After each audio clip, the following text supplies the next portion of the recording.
welcome to Bangalore247.com. Today we have with us Mrs. Chinnamma, who is contesting from Ward 53 for Lucky. Madam, ನೀವು ಚುನಾವಣೆಗೆ ನಿಲ್ಲಬೇಕು ಅಂತ ಯಾಕೆ ನಿರ್ಧಾರ ಮಾಡಿದ್ದೀರಾ?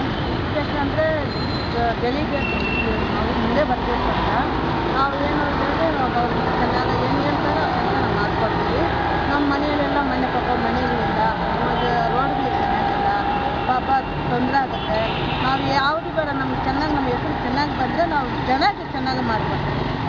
ನಿಮ್ಮ ವಾರ್ಡಲ್ಲಿರೋ ಎಲ್ಲ ತೊಂದರೆಗಳ ಬಗ್ಗೆ ಗೊತ್ತಾ ನಿಮಗೆ? ಅದೇ ನೀರಿಗೆ ತೊಂದರೆ ಆಗೈತೆ, ನಮಗೆ ಎಲ್ಲ ರೋಡ್ಗಳಿಗೆ ತೊಂದರೆ ಆಗುತ್ತೆ. ನಾವು ದೂರಿಂದ ನೀರಿಗೆ ನಾನೇ ಹೋಗ್ತಾ ಇದ್ದೀನಿ, ದೂರಿಂದ ನೀರು ತರಬೇಕು, ನಲ್ಲಿ ಮಳೆ ಇಲ್ಲ, ಏನಿಲ್ಲ, ಒಂದು ಬೋರ್ವೆಲ್ ಇಲ್ಲ, ಏನೂ ಇಲ್ಲ.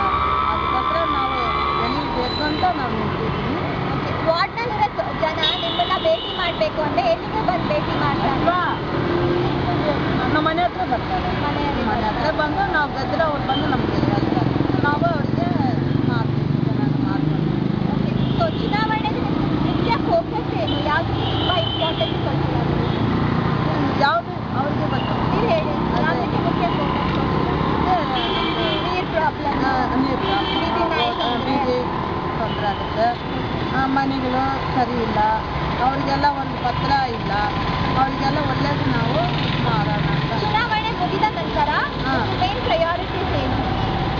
ನಾನು ಒಬ್ಬಳೆ ಚುನಾವಣೆ ಮುಗಿದ ನಂತರ ಏನೆಲ್ಲ ಕೆಲಸ ಮಾಡಬೇಕು ಅಂತ? ಏನು ಕೆಲಸ ಅಂದರೆ ರೋಡ್ ಚೆನ್ನಾಗಿದ್ರೆ ಮಾಡಬೇಕು, ರೋಡ್ ಅಂದ್ರೇನಾ ಬೇರೆ ತೊಂದರೆ ಇದ್ದರೆ ಮಾಡಬೇಕು. ಅದಕ್ಕೆ ಎಲ್ಲರೂ ತೊಂದರೆ ಇದೆ, ಅದಕ್ಕೆ ನಾವು ಗೆದ್ದಿದ್ರೆ ಅವ್ರು ಚೆನ್ನಾಗಿ ಮಾಡೋ ಅಂತ ನಮಗೆಲ್ಲ ಓಟಾಗ್ತಾರೆ ಅಂತ ಹೇಳ್ತಾರೆ. ಕೊನೆಯದಾಗಿ ವೀಕ್ಷಕರಿಗೆ ಏನು ಹೇಳ್ಬೇಕು ಅಂತ ಮಾಡಬೇಕು ಅಂದರೆ ಎಲ್ಲರಿಗೂ ಕೆಲಸ ಮಾಡಬೇಕು, ಚೆನ್ನಾಗಿ ಹೆಸರು ತರಬೇಕು.